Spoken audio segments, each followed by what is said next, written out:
Hi hello friends, welcome back to my channel. ಇವತ್ತಿನ ವಿಡಿಯೋದಲ್ಲಿ ಶ್ರೀಗಂಧದ ಗುಡಿ ಕನ್ನಡ ಸೀರಿಯಲ್ನ ಇವತ್ತಿನ ಸಂಚಿಕೆ ಏನಾಯಿತು ಅಂತ ನೋಡೋಣ. ಸಂಚಿಕೆ 69 ಇದು. ಹಿಂದಿನ ಸಂಚಿಕೆಯಲ್ಲಿ ನೀವೆಲ್ಲರೂ ನೋಡೇ ಇರ್ತೀರ. ಹರಿ ಬಂದು ಅಡುಗೆ ಮನೆ ಹತ್ರ ಅವ್ರ ಅಣ್ಣಗೆ ಮಸ್ಕ ಹೊಡಿತಾ ಇರ್ತಾನೆ.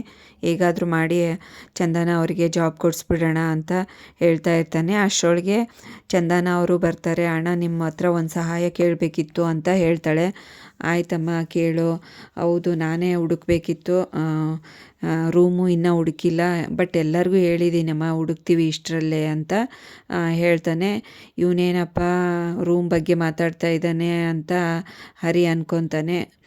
ಅದಲ್ಲಣ್ಣ, ಇದು ಹೇಗಾದರೂ ಮಾಡಿ ನೀವು ದೊಡ್ಡ ಆರ್ಕಿಟೆಕ್ಟ್ ಅಲ್ವಾ, ಒಂದು ಜಾಬ್ ಕೊಡಿಸ್ಬಿಡಿ ನಿಮ್ಮ ಕಂಪ್ನಿ ಅಥವಾ ಬೇರೆ ಯಾವುದಾದ್ರೂ ಕಂಪ್ನಿಯಲ್ಲಿ ಒಂದು ರೆಫರ್ ಮಾಡಿ, ನನಗೆ ಒಂದು ಜಾಬ್ ಅವಶ್ಯಕತೆ ಇದೆ, ಕೊಡಿಸಿ ಅಣ್ಣ. ಓದ್ಬಿಟ್ಟು ತುಂಬ ದಿನ ಹಾಗೆ ಗ್ಯಾಪ್ ಉಳಿದ್ರೆ ಚೆನ್ನಾಗಿರೋದಿಲ್ಲ ಅಂತ ಹೇಳ್ತಾಳೆ. ಆಯ್ತಮ್ಮ ನೋಡ್ತೀನಿ ಅಂತ ಹೇಳ್ತಾನೆ. ಒಂಥರ ಮುಜುಗರದಲ್ಲಿ ಏನು ಮಾಡೋಕ್ಕಾಗಲ್ಲ. ಹರಿ ಬೇರೆ ಒತ್ತಾಯ ಮಾಡ್ತಾ ಇರ್ತಾನೆ, ನಿಜ ಹೇಳ್ಬೇಡ ಅಂತಂದು. ಇವನಿಗೆ ಪ್ರಾಣ ಸಂಕಟ ಆಗಿರುತ್ತೆ. ದುರ್ಗುಟ್ಕೊಂಡು ನೋಡಿಕೊಂಡು ಆಯ್ತಮ್ಮ ಟ್ರೈ ಮಾಡ್ತೀನಿ ಅಂತ ಹೇಳ್ತಾನೆ. ಹಾಗೆ ದೋಸೆ ಚಟ್ನಿ ಟಿಫಿನ್ ರೆಡಿ ಇದೆಮ್ಮ, ತಿನ್ಕೋಬಾ ಅಂತ ಕರೀತಾನೆ. ಆಯ್ತಣ್ಣ ಅಂತ ಹೇಳಿ ಹೊರಟೋಗ್ತಾಳೆ. ಇವನು ಅಷ್ಟೇ, ಅಣ್ಣ ಬರ್ತೀನಿರು ಅಂತ ಹೇಳಿ ಹೋಗ್ತಾನೆ. ಇವನಿಗೆ ಕಾಟ ತಡಿಲಾರ್ದ ಇನ್ನು ತಮಾಷೆಯಾಗಿ ಹೊಡೆಯಕ್ಕೆ ಹೋಗ್ತಾನೆ.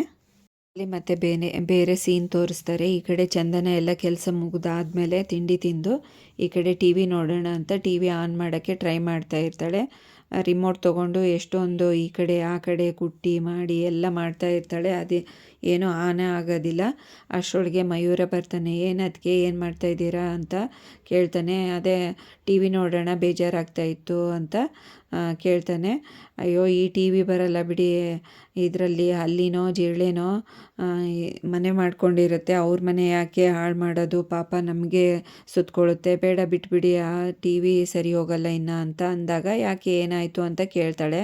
ಅಪ್ಪ ಒಂದು ಸರಿ ಅಣ್ಣ ಅವ್ರ ಮೂವಿ ನೋಡ್ತಾಯಿದ್ರು, ಅದರಲ್ಲಿ ವಿಲನ್ ವಜ್ರಮುನಿನ ಹೊಡೆಯೋಕ್ಕೆ ಹೋಗಿ ಟಿ ವಿನ ಹೊಡೆದ್ಬಿಟ್ರು, ಅದು ಆವತ್ತಿಂದ ವರ್ಕೇ ಆಗಲ್ಲ ಅಂತ ಹೇಳ್ತಾನೆ. ಅದಕ್ಕೆ ನಿಮಗೆಲ್ಲ ಮತ್ತು ಬೇಜಾರಾಗಲ್ವಾ, ಹೇಗಿರ್ತೀರ ಮನೆಯಲ್ಲಿ ಅಂತ ಕೇಳ್ತಾಳೆ.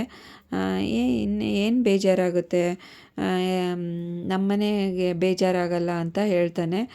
ಏನಾದರೂ ರಿಯಾಲಿಟಿ ಶೋ ಮತ್ತು ಬಿಗ್ ಬಾಸು ನೋಡಲ್ವಾ ನೀವು, ನಾವೇ 5 ಜನ ಕಂಟೆಸ್ಟೆಂಟ್ ಇದ್ದೀವಲ್ಲ, ಅದಕ್ಕೆ ನಮಗೆ ಯಾಕೆ ಬೇಜಾರಾಗುತ್ತೆ, ಯಾರು ಮನೆಯಲ್ಲೇ ಇರಲ್ವಲ್ಲ ಅಂತ ಅಂತಾನೆ.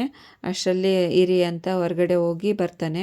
ತೊಗೊಳ್ಳಿ ಐಸ್ ಕ್ರೀಮು, 2 ತಿನ್ನಿ, ಟೈಮ್ ಪಾಸ್ ಆಗುತ್ತೆ, ಬೇಜಾರು ಅಂತಿದ್ರಲ್ಲ ಅಂತ ಹೇಳಿ, ಬೇಡ ನಂಗೆ ಒಂದೇ ಸಾಕು ಅಂತ ಹೇಳ್ತಾಳೆ. ಇಲ್ಲ ಅದಕ್ಕೆ ತಿನ್ನಿ ಅಂತ ಕೊಟ್ಟಾಗ ಒಂದು ತಿಂತಾ ಇರ್ತಾಳೆ, ಇನ್ನೊಂದು ಫ್ರಿಜ್ಜಲ್ಲಿ ಇಡೋಣ ಅಂತ ಹೇಳಿ ಬೇಗ ಹೋಗ್ತಾಳೆ. ಇವನಿಗೆ ಗೊತ್ತೇ ಆಗಲ್ಲ.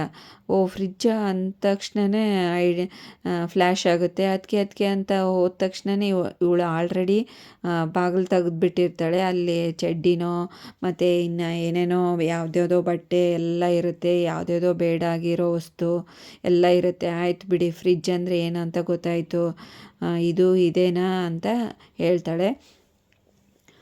ಆಯಿತು ಐಸ್ ಕ್ರೀಮ್ ತಿನ್ನಿ, ಅದಕ್ಕೆ ಮೆಲ್ಟಾಗಿ ಹೋಗ್ಬಿಡುತ್ತೆ ಅಂತ ಅಂದಾಗ ಚೇರ್ಸ್ ಅಂತ ಇಬ್ಬರು ತಿಂತಾರೆ. ಇನ್ನೇನು ಎಲ್ಲರೂ ಕೆಲ್ಸಕ್ಕೆ ಹೋಗಿರ್ತಾರೆ. ನೈಟ್ ಆಗಿರುತ್ತೆ. ಚಂದನ ಒಬ್ಬಳೇ ಇರ್ತಾಳೆ, ಕುತ್ಕೊಂಡಿರ್ತಾಳೆ ಹಾಲಲ್ಲಿ ಈ ಕಾಟ್ ಮೇಲೆ. ಏನಾದರೂ ಮಾಡೋದಪ್ಪ ಅಂತ ಹೇಳಿ ಬೇಜಾರಲ್ಲಿ ಹಾಗೆ ಹೀಗೆ ಓಡಾಡಿಕೊಂಡು ಅತ್ತಾಗಿತ್ತಾಗಂತ ಕೂತ್ಕೊಂಡಿರ್ತಾಳೆ. ಅಷ್ಟರೊಳಗೆ ನಟರಾಜ್ ಅವರು ಬಂದುಬಿಡ್ತಾರೆ, ಹಾಡು ಹೇಳ್ಕೊಂಡು. ಅಣ್ಣ ಅವ್ರದ್ದು ಬಂದು ಕೂತ್ಕೊತಾನೆ ಮಂಚದ ಮೇಲೆ. ಇವಳು ಹೆದರ್ಕೊಂಡು ಆ ಕಡೆ ನಿಂತ್ಕೋತಾಳೆ. ಇದು ನೀರು ತೊಗೊಂಡು ಬಾರಮ್ಮ ಒಂದು ತಮ್ಗೆ ಅಂದರೆ ಒಂದು ಬಿಂದಿಗೆನೇ ತೊಗೊಂಬಂದುಬಿಟ್ಟಿರ್ತಾಳೆ. ಏನಮ್ಮ ತಮ್ಗೆ ತೊಗೊಂಬಂದರೆ ಬಿಂದಿಗೆನೇ ತೊಗೊಂಬಂದಿದೆಯಾ, ಆಯಿತು ಬಿಡಿ, ನೆಕ್ಸ್ಟು ಇನ್ನೊಂದು ತಮ್ಗೆ ತರೋದು ತಪ್ಪುತ್ತೆ ಅಂತ ಹೇಳಿ ಇಸ್ಕೊಂಡು ಕುಡಿದ್ಬಿಡ್ತಾನೆ. ಯಾಕೆ ನಾನು ಟವಲ್ ಮುಚ್ಕೊಂಡು ಕುಡ್ದೆ ಗೊತ್ತಾ, ನಿನಗೆ ನಾನು ಕೊಡೋದು ರೆಸ್ಪೆಕ್ಟು, ಮುದ್ದು ಸೊಸೆ ಅಂತ ಹೇಳ್ತಾನೆ. ಹಂಗೆ ಅದು ಇದು ತಿಂತಾ ಇರ್ತಾನೆ ಸ್ನ್ಯಾಕ್ಸು. ನಾನು ಈ ಮನೆಗೆ ದಾರಿ ದೀಪ ಗೊತ್ತಾ, ನಂದ ದೀಪ ಗೊತ್ತಾ ಅಂತ ಅಂದ ತಕ್ಷಣವೇ ಕರೆಂಟ್ ಹೋಗ್ಬಿಡುತ್ತೆ. ಇವಳಿಗೆ ಅನಿಸುತ್ತೆ ಅಂತ. ಆವಾಗ ದೀಪ ಹಚ್ಕೊಂಡು ಬರ್ತಾಳೆ. ಇದು ಮ್ಯಾಚ್ ಬಾಕ್ಸ್ ಇದ್ದರೆ ಕೊಡಿ ಬೆಂಕಿಪಟ್ಟಣ ಅಂತ ಹೇಳಿ ಇಸ್ಕೊಂಡು ಒಂದು ದೀಪ ಹಚ್ಕೊಂಡು ತೊಗೊಂಬರ್ತಾಳೆ. ಕುತ್ಕೊಳ್ಳಮ್ಮ ಇಲ್ಲಿ, ನಾನೊಂದು ಸ್ಟೋರಿ ಹೇಳ್ತೀನಿ, ನನ್ನ ಬಗ್ಗೆ ನನ್ನ ಮಗ ಏನೂ ಹೇಳಿಲ್ವಲ್ಲ ನಿನಗೆ, ನಾನು ಹೇಳ್ತೀನಿ ಇರು ಅಂತ ಹೇಳಿ ಅಣ್ಣ ಅವ್ರ ಫಿಲ್ಮು ಮತ್ತು ನೋಡೇ ನಾನು ಫ್ಯಾನ್ ಆಗಿ ಲಾರಿ ಓಡ್ಸೋದು ಕಲ್ತಿದ್ದು ಹಾಗೆ ಹೀಗೆ ಅಂತ ಏನೇನೋ ಎಲ್ಲ ಬಿಲ್ಡಪ್ ಬಿಡ್ತಾನೆ. ಅಷ್ಟರೊಳಗೆ ಇವಳಿಗೆ ಸಾಕಾಗ್ಬಿಟ್ಟಿರುತ್ತೆ. ಇವಳು ನಿದ್ದೆನೂ ಬರ್ತಾ ಇರುತ್ತೆ, ಕೇಳಿಸ್ಕೊಳಕ್ಕೆ ಕಷ್ಟ ಆಗ್ತಾ ಇರುತ್ತೆ, ವಟ ವಟ ಅಂತ ಮಾತಾಡ್ತಾ ಇರ್ತಾರೆ. ಉಪ್ಪಿನಕಾಯಿ ತೊಗೊಳಕ್ಕೆ ಒಳಗಡೆ ಅಡುಗೆ ಮನೇಲಿ ಹೋದಾಗ ಇವಳು ಹೊರಗಡೆ ಎದ್ದು ಬಂದುಬಿಡ್ತಾಳೆ, ಕಾಯ್ತಾ ಇರ್ತಾಳೆ. ಅಷ್ಟರೊಳಗೆ ಮಯೂರ ಮತ್ತು ಹರಿ ಬರ್ತಾರೆ. ಏನಾಯಿತು ಇಲ್ಲಿ ಒಬ್ಬರೇ ಇದ್ದೀರಲ್ಲ ಮೇಡಮ್ ಅಂತ ಹರಿ ಕೇಳ್ತಾನೆ. ಒಳಗಡೆ ಅಪ್ಪ ಅಪ್ಪ ಅಂತ ಹೇಳ್ತಾನೆ. ನಾನೇನೋ ಹಾವು ಬಂತೇನೋ ಅಂದ್ಕೊಂಡೆ ಒಳಗಡೆ ಅಂತ ಅಂದ್ಕೊಂಡೆ ಮೇಡಮ್ ಅಂತ ಹೇಳ್ತಾನೆ. ಹಾವಿಗಿನ ಡೇಂಜರ್ ಬಿಡಿ ನಮ್ಮಪ್ಪ ಅಂತ ಹೇಳಿ ಎಲ್ಲರೂ ಒಳಗಡೆ ಹೋಗ್ತಾರೆ. ಮಾಡ್ತೀನಿರು ಅಂತ ಹೇಳಿ ಅವ್ರ ಅಪ್ಪಂಗೆ ಬೈಯೋಕ್ಕೆ ಸ್ಟಾರ್ಟ್ ಮಾಡ್ತಾನೆ. ಏನೋ ಒಂದು ಮನೇಲಿ ಬಂದಿದೆ, ಹೆಣ್ಮಗಳಿದ್ದಾಳೆ, ಅವ್ರ ಎದುರುಗಡೆನೇ ಕುಡಿತೀಯಲ್ಲ, ನಿನಗೇನು ಅನ್ಸೋದೇ ಇಲ್ವಾ ಅಂತ ಅವರಪ್ಪಂಗೆ ಜೋರಾಗಿ ಬೈತಾನೆ. ನಾನೇನು ಅವ್ರಿಗೆ ಕುಡಿಸೋಕೆ ಹೋದ್ನಾ, ನಾನೇ ಕುಡಿತಾ ಇದ್ದೀನಿ ನನ್ನ ಪಾಡಿಗೆ ಅಂತ ನಟರಾಜು ಒಂಥರ ಉದ್ದಟತನದಿಂದ ಮಾತಾಡ್ತಾನೆ. ಮತ್ತು ಅದನ್ನು ಕೇಳಿ ಇವರಿಬ್ರಿಗೂ ಇನ್ನಷ್ಟು ಸಿಟ್ಟು ಬರುತ್ತೆ. ನೀನು ಈ ಜನ್ಮದಲ್ಲಿ ಉದ್ಧಾರ ಆಗಲ್ಲ ಬಿಡು ಅಂತ ಹೇಳಿ ಹೊಡೆಯೋಕ್ಕೆ ಹೋಗಿರ್ತಾನೆ. ಅದಕ್ಕೆ ಬೇಡ ಹರಿ, ಆ ಥರ ಎಲ್ಲ ಮಾಡಬಾರ್ದು ಅಂತ ಹೇಳಿ ಜೋರಾಗಿ ಹೇಳ್ಕೊಂಡು ಕರ್ಕೊಂಡು ಹೋಗ್ತಾಳೆ. ಆಯ್ತಾಯಿತು, ಹೆಂಡ್ತಿ ಮಾತು ಕೇಳಿಕೊಂಡು ನನ್ನ ಹತ್ರ ಹೊಡೆಯಕ್ಕೆ ಬಂದಿದೆಯಾ, ಹೋಗು ನಿನ್ನ ಹೆಂಡ್ತಿ ಹಿಂದೆ ಅಂದಾಗ ಈ ಕಡೆ ಮಯೂರ, ನೀನು ನಾಳೆ ಬೆಳಗಾಗೋತ್ತೊಳಗೆ ನೋಡ್ತೀಯೋ ಇಲ್ಲೋ ಸೂರ್ಯನ ಅಂತ ಹೇಳಿ ತಮಾಷೆ ಮಾಡಿ ಹೊರಟೋಗ್ತಾನೆ. ಈ ಕಡೆ ಚಂದನ ಅವ್ರ ಅತ್ತಿಗೆಗೆ ಕಾಲ್ ಮಾಡಿ, ಅದಕ್ಕೆ ನಿಮಗೆ ಇದು ಸಿಗ್ತಾ ನನ್ನ ಸರ್ಟಿಫಿಕೇಟ್ ಎಲ್ಲ ಹೇಗಾದರೂ ಮಾಡಿ ಕೊಡಿ ಅದಕ್ಕೆ ಪ್ಲೀಸ್, ನನಗೆ ಇಲ್ಲಿ ತುಂಬ ಕಷ್ಟ ಆಗ್ತಾಯಿದೆ, ಇವ್ರ ಮಧ್ಯೆ ಎಲ್ಲ ಇರೋದಕ್ಕೆ ನಾನು ಬೇಗ ಒಂದು ಹಾಸ್ಟೆಲ್ ಹುಡ್ಕೊಂಡು ಹೋಗ್ಬಿಡ್ತೀನಿ, ಸರ್ಟಿಫಿಕೇಟ್ ಇದ್ರೇ ಅಲ್ವಾ ಕೆಲಸ ಸಿಗೋದು ಅಂತ ಹೇಳ್ತಾಳೆ.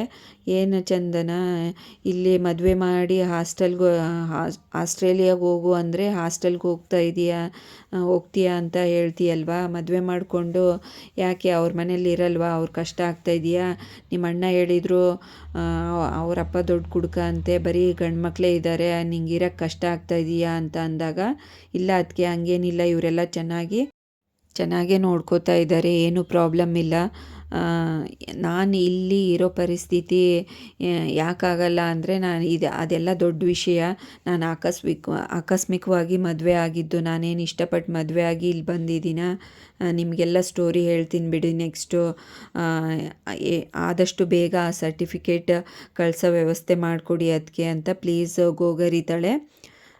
ಆಯಿತು ಚಂದನ, ನೋಡಿ ಹೇಳ್ತೀನಿ ಅಂತ ಕಾಲ್ ಕಟ್ ಮಾಡ್ತಾಳೆ.